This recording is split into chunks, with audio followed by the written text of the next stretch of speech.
Hello, we have just stopped looking at some information and had a discussion and some thinking about Native American youth. We looked at some of the Apache celebration into womanhood, the sunrise ceremony. And so it might seem a little funny that here we are looking at George Bernard Shaw, who is a poet, a satirist, a social critic who lived, he was born in 1856 and died in 1950. So why he is relevant to today's conversation is because I'm going to have a little look here at Erikson's work on his book of Identity, Youth, and Crisis. So as we return to someone like Erikson, I think it's important because we are returning actually to Erikson and not in interpretations or as a I was thinking he's like the cowboy who rides in, who's the white hat. He's the good guy compared to Freud.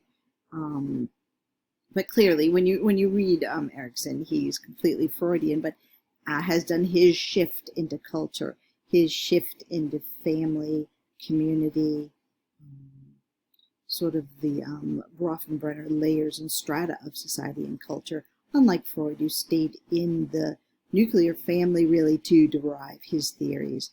And really his metaphors, his examples, and really the seat of what he thought personality was. So let's look at Shaw, Erikson talking about Shaw here.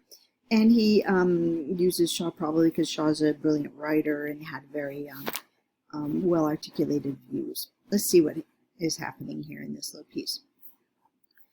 Erikson writes, Shaw proceeds to describe a crisis at the age of 20. This crisis was not caused by lack of success or the absence of a defined role, but by too much of both.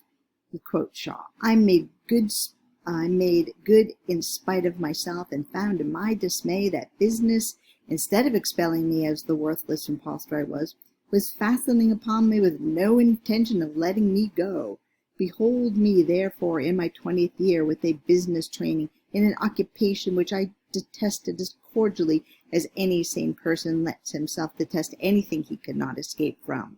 In March 1876, which is actually around the birth of Wilhelm Wundt's lab in Leipzig, I broke loose. Breaking loose meant to leave family and friends, business in Ireland, and to avoid the danger of success unequal to the, quote, enormity of my unconscious ambition. He granted himself a prolongation of the interval between youth and adulthood, which we will call and you're familiar with this term, a psychosocial moratorium. He writes, when I left my native city, I left this phase behind me and associated no more with men of my age till after about 8 years of solitude in this respect. I was drawn into the socialist revival of the early 80s, among Englishmen intensely serious and burning with indignation at very real and very fundamental evils that affected all the world. End quote.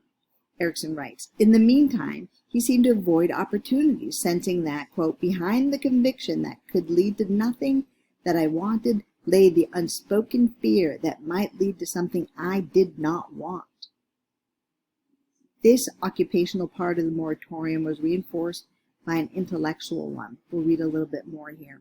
I cannot learn anything that does not interest me. My memory is not indiscriminate.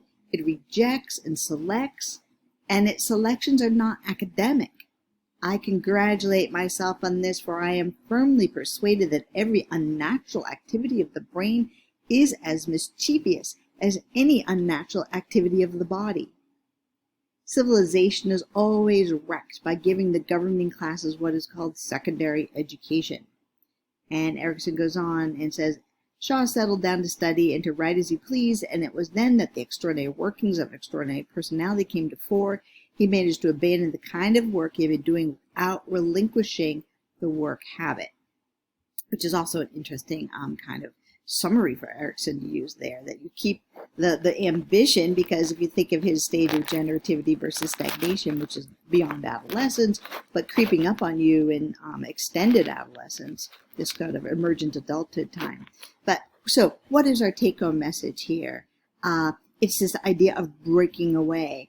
It's this idea of staking out on your own, of leaving what is behind, of what is cementing your feet in some sort of concrete that you are not interested in.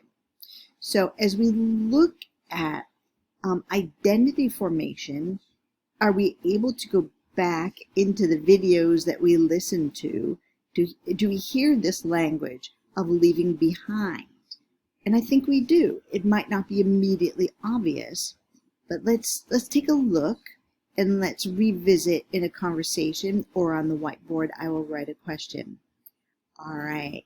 Thank you. Bye.